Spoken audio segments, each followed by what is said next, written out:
शब बखैर। जंगल के जानवर।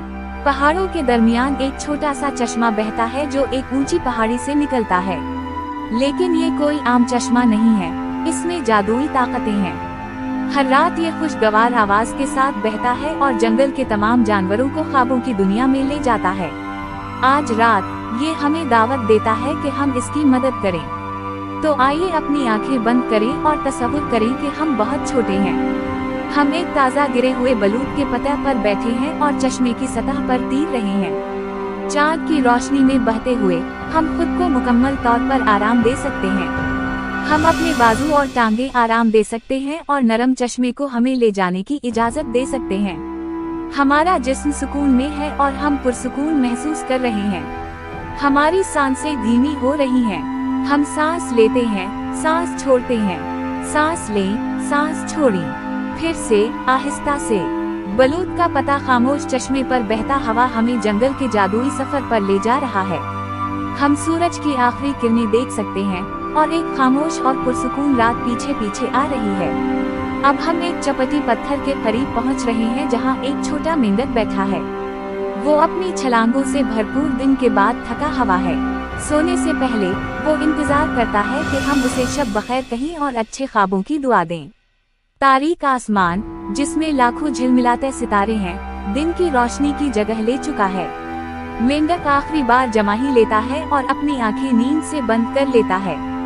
यहाँ तक कि लोमड़ी के बच्चे जो पानी में खेल रहे थे, हमें देखकर रुक जाते हैं। वो अच्छी तरह जानते हैं कि हम उनके लिए रात लेकर आ रहे हैं।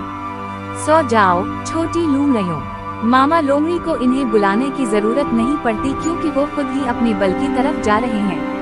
जब हम उनके करीब से गुजरते हैं तो वो दिलचस्प निगाहों से हमें देख रहे हैं। वो सिर्फ इस बात का यकीन चाहते हैं कि रात सुकून से गुजरेगी। जैसे ही हम उनके करीब से गुजर जाते हैं, वो अपने बल में जाकर मामा के साथ आरामदह बिस्तर में सो जाते हैं।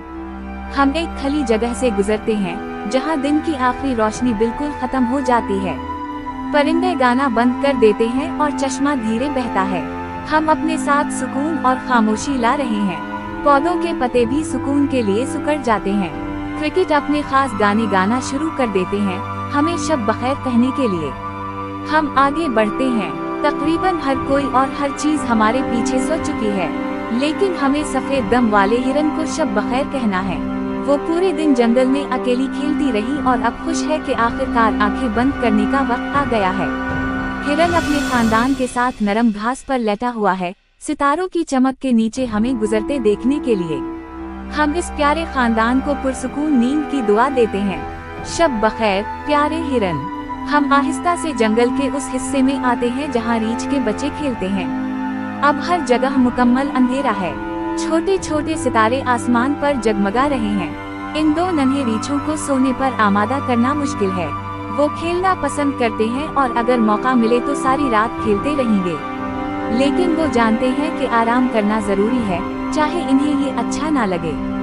आखिरकार दोनों बहन भाई एक दूसरे का पीछा छोड़कर चट्टानी पनाहगाह में चले जाते हैं जहां मामा रीछ इंतजार कर रही होती है। वो थके हुए हैं, चाहे वो उसे ना माने। बिस्तर में लेटकर उनकी आंखें आहिस्ता आहिस्ता बंद हो जाती हैं। शब बखैर प्यारे रीछ के बच्चे। और अब वक्त आ गया है कि हम भी अपने दिन के बाद आराम करें। आइए पते से उतरकर उसे बहने दें ताकि रात हमें भी मीठी नींद में ले जाए।